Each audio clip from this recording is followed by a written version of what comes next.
Welcome to For Book Lovers Only Television, your source for in-depth author interviews. For Book Lovers Only Television is a proud member of the Village Connector Media Network. If you love books, we have a home for you. Now time for your host and chief book lover, Rob Brown. Hello, book lovers and fans. Welcome to For Book Lovers Only Television, where if you love books, we have a home for you. My name is Rob Brown, your internet television host and chief book lover, and I am so excited today to have Becki Willis in our studios. She is an author from East Central Texas. She has written the Sisters Texas Mystery Series, and she will be joining us today and talking about her series. But before I do, I wanted to give you a cordial invitation to join our Book Lovers Club. Please visit www.forbookloversonly.com. That's www.forbookloversonly.com. We have a lot of free gifts, a lot of perks for our book lovers, and we look forward to you joining our book lovers family. Now, for Becki Willis, she is an author from East Central Texas. She gets her inspiration from real life. Believable characters, plausible situations, add a little romance and mystery, and you get the Sisters Texas Mystery Series. Please welcome Becki Willis. Becki, thank you so much for joining us. Thank you for having me here. So how was your flight in? Oh, it was great. Good, good. So you and I met at the Houston, the Authors Marketing Convention. Yes. When I first met you and I started talking to you about the Texas Mystery Series, I was like so intrigued. I knew I had to have you on the show. But first, kind of give us a quick introduction of yourself. Of myself? Yes. Well, I am a wife and grandmother. I have 4 precious grandchildren. I am a history buff. I've always enjoyed history and writing. I love to write and read, so I read and write all the time. I have a business also. I own a gift shop, antique gift shop. I've always wanted to write, but it was something that I was always going to do one time. And I finally realized that I wasn't getting any younger, and if I didn't do it now, I never would. So in 2013, I sold my gift shop, kept the building, but I sold my gift shop, and I dedicated myself to writing. I am putting out my 12th book now. Unfortunately, I lost my renters, so I'm also back in my building again, and I work 3 days a week there. Oh, wow. So you've written, you said you're in your 12th book. Yes. Wow. Where do you get the time to like write? I mean, it seems like you're doing a lot of different things. Well, it's what I enjoy doing, so I make time for it. And so it is difficult writing from home, working at home, because we have a lot of interruptions and of course it's business, but if it's a quiet day, I might even get to write some up there. So I manage it. You know, when you really enjoy something, you find time to do it. And is there a specific time of the day that you write better? A lot of people, sometimes authors will say, oh, I write great in the morning. Sometimes like, at night when everybody's kind of in bed, I get peace and I can really write. All of the above. All of the above. I see. So what made you want to write mystery novels? Well, actually, I always thought I would be a writer, but I guess I thought I would probably be a romance writer. And in about 6 years ago or so, I broke my arm, and I couldn't work and couldn't do anything. And so I'd been thinking of getting a Kindle. I always had read traditional books, and my husband gave me one for my birthday because I broke my arm and had surgery right by my birthday. And I fell in love with my Kindle. But he gave me a $25 gift certificate along with it, and so I challenged myself to see how many books I could buy with $25. And I discovered that Amazon had these wonderful books, free books, the top 100 free. And so I would just read anything and everything. And I noticed that I was reading a lot of mysteries. And I had never really considered that genre before, but that's what I was a little bit drawn to. And so I just started then because, when you think about it, everything in life is a little bit of mystery. All books have some mystery in it or you wouldn't read it. So that's how I got started, I guess. Excellent. Well, let's get into the Sisters Texas Mystery Series. Let's start off with first of all, the key characters in this series. Let's talk about them. Okay, the main character is a woman named Madison Reynolds. And before she turns 40, she finds herself widowed and penniless. And she has teenage twins, and they can no longer afford their life in Dallas. So she has to move home and live with her 80-year-old grandmother in the town that she grew up in. and that's not exactly where she thought she would be at this point in her life. Now, and this is in the first This book. is in throughout the whole series. Okay, okay. It is a series, and so it's a series. They're standalones in the fact that each mystery is solved during one book. So you can read just that and know how the mystery ended. But it is a series in the fact that the characters go on throughout the book, and people in the town, not just the key characters. So it is a series, but it's mostly about Madison Reynolds, and she often goes by Maddie. So if I call her Maddie, I'm still talking about the same person. Okay. And so she, to make ends meet, she starts a temporary service called In a Pinch. And that is how she manages to come up with some very quirky cases, a lot of odd individuals, and she manages to get herself in a lot of different predicaments, and many of them are dangerous. Okay, so we have Madison. Are there other key characters throughout the series? Yes, there are her twins, Bethany and Blake. They're 15 when we first meet them. By now, we're into book 5, and book 6 is coming out soon. So by now, they've turned 16, and they're learning to drive and getting involved in things. There is her grandmother, Granny Burt. She is a real character. She's 80 when we first meet her too. And that not the typical 80-year-old woman. She has just retired from being the mayor of town because she finds it interferes with her traveling. She has a motor home and she wants to travel, and she has done all sorts of things. And she's very witty, and she has a lot of cute sayings, and a lot of those I borrowed from my father. He had what we call pawpaw-isms, and he always had a witty comeback. And so Granny Burt always has some sage advice and something to talk about. So she's a key character. There's also Genesis Baker, who was Maddie's best friend all through high school. She has also moved back to town, and she has a restaurant and bakery called New Beginnings. And so a lot of the activity takes place there at the cafe. And so that's been a major spot of activity. There's also Brash DeCordova. He is the chief of police, and Madison actually had a crush on him back in high school, but he was, the football player, and she didn't think he even noticed her. And when she comes home, they reconnect again. He has a daughter who becomes a best friend of Bethany's. And the other key character is the local chief of police. He's he's a little bit younger than them. His name is Cutter Montgomery.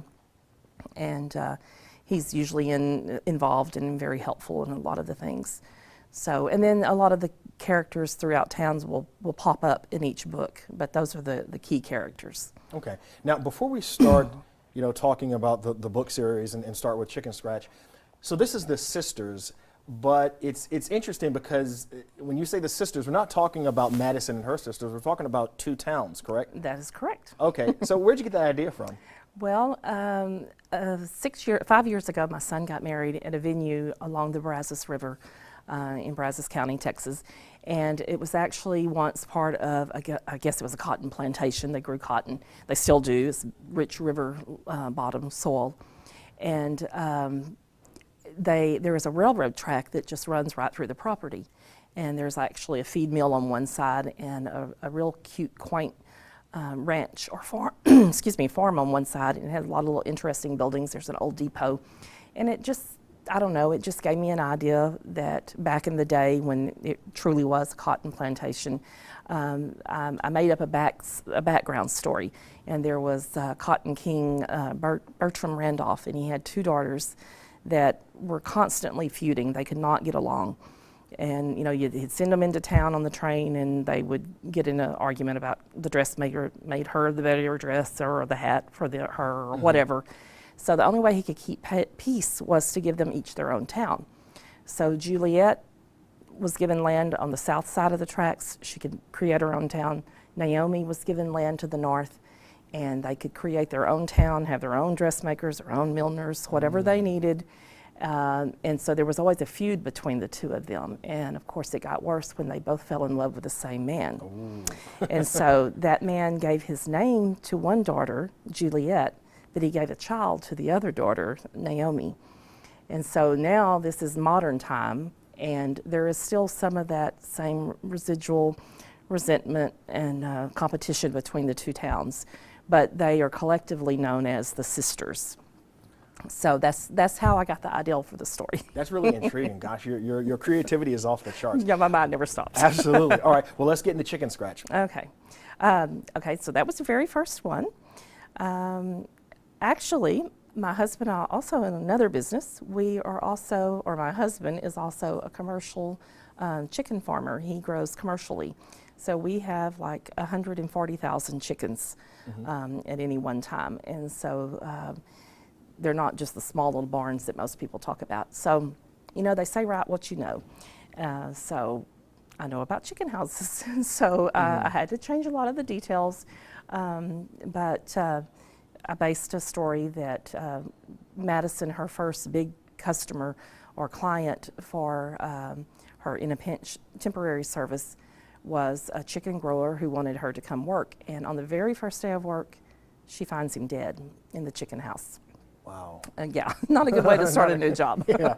And so she's determined they blame a neighbor for doing it. And so the mother is desperate because her son's been blamed. And so she asks if she can hire Maddie. And she says, well, you know, I'm not a private investigator. I do fill in and I do help. The woman says, well, I'm in a pinch and I do need help. So I want to hire you. And Maddie does actually find out who truly killed the man. And so after that, a lot of her cases do resemble that of a private detective, but she is not. She's just an amateur. And she's still running her company, the agency. Yeah, but she doesn't get a lot of business through that. You know, she's not, she's just desperate to take any job. As long as it's legal, she will do just about anything. And most of her jobs are like walking dogs and, you know, making a pharmacy run for the little ladies next door or whatever. And so, yes, she still does that. And this was one of the jobs that she had for a temporary service was to do the chicken business. But she was sure glad when that was over. She didn't like that gig very well. I bet you. So your husband, he owns a business like that. So yes, so probably his favorite book of the series. Well, yeah, yes, and he was very helpful. There are a lot of different. And I do have a real funny story to tell you about that. But I do try to make it as, you know, real to life and factual as I can. And so you do get these alarms. They're called high pressure. Everything is set on static pressure, and it can kill chickens. And so when you get these alarms, everything is set up electronically. Right. So when you get these alarms, you have to do something about it. So a gentleman read my book, and so he told me, he said, excuse me, but I found a mistake. And I said, oh, I'm sorry. Spelling, sometimes, you know, that happens. No, you have low pressure wrong, high pressure wrong. He said, that's really low pressure. I said, no, sir, we have chicken houses and that's high pressure. He said, no, high pressure is zero, blah, blah, blah, blah, whatever, very technical. He said, what you're describing is low. And I said, well, you know, that's what the alarms, that's what they call it. Well, it's still low pressure. Right. But yeah, I did check out everything as much as I could, except I didn't murder anyone. Right. So yeah, I didn't do that one firsthand. But everything else is true to life. So. Okay. So in the second book, was it? When the Stars Fall. Okay. Where does that take Madison? There is an aged soap opera queen who lives in town, and her name is Caress Ellingsworth. She was a big soap opera queen back in the day, and in fact, Madison's mother-in-law just loved to watch her show. And a woman thinks that her husband is having an affair, and it turns out she thinks she's having it with Caress. And so Madison is, again, she's not a private detective, but the other woman had told him how happy she was, you know, with her services. She had told everybody in town, so this woman hires her also. And so she's doing surveillance on the husband and watching. And so one evening when she goes to watch, she actually witnesses Caress being killed. And so then, you know, of course, she's more invested in it. And her client can't remember where she was that night. And so she's worried that she may have actually done it. And so Madison is kind of caught between proving who did it and hoping it's not her client. And so again, she has to do some investigation. And of course, Brash doesn't like it because, you know, she's butting in police business, and she gets Genesis to help her. with her exploits.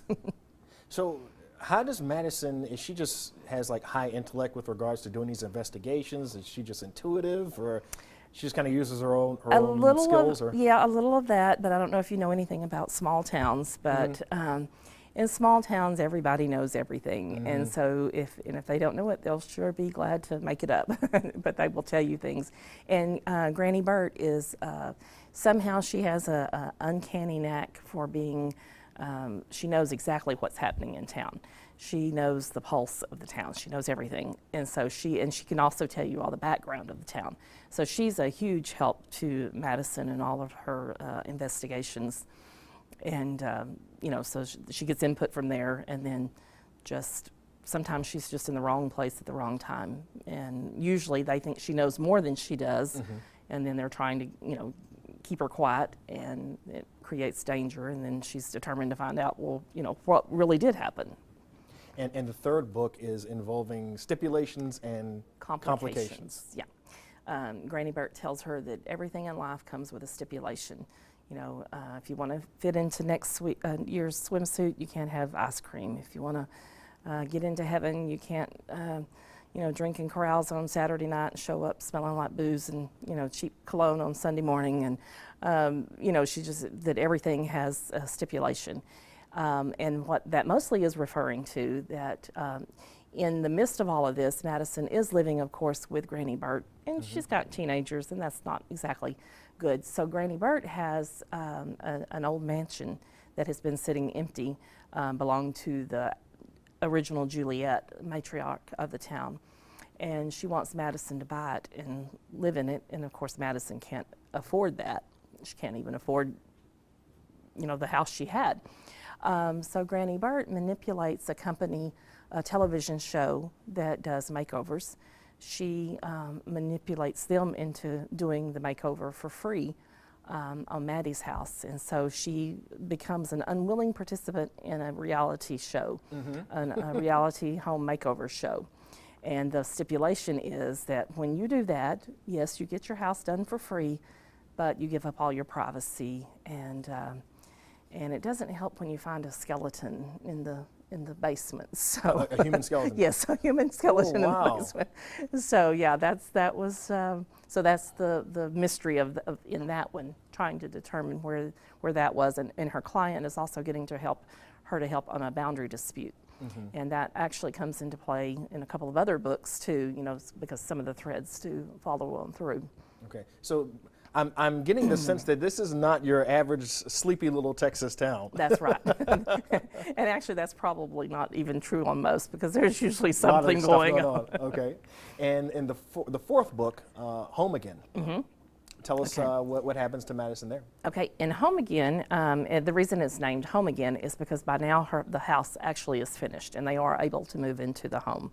After actually the renovations began in When the Stars Fall, so we watched the renovations of the house through 3 different books. She gets to move back into her house and have a home again, so that's the good part. Excuse me. The mystery of it, and listen here, I'm going blank on this one.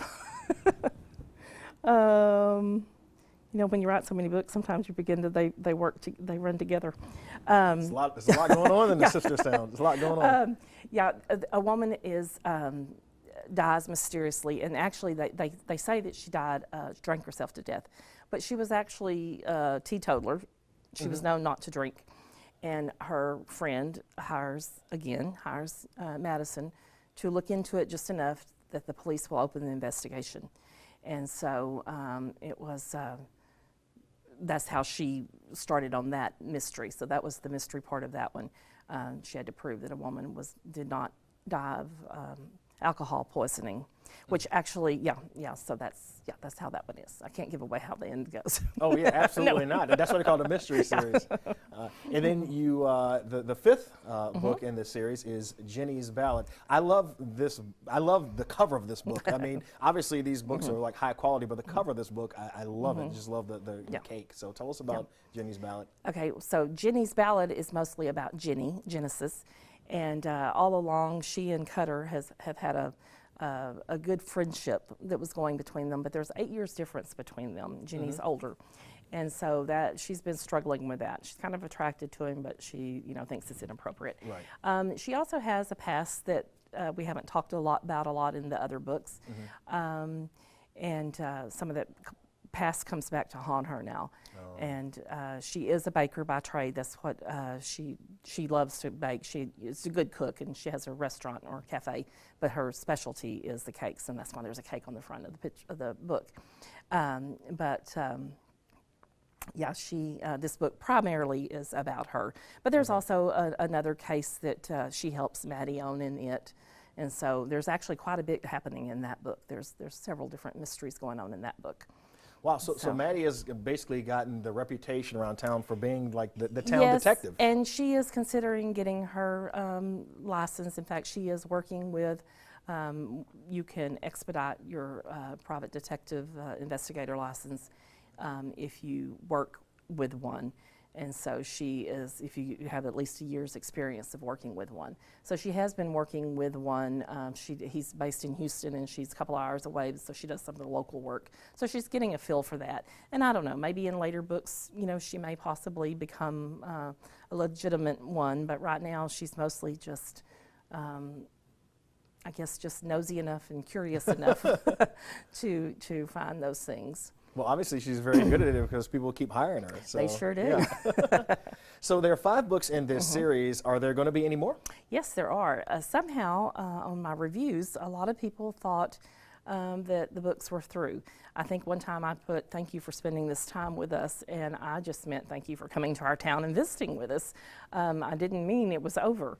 And so the rumor got out that the series was ending, but it's not.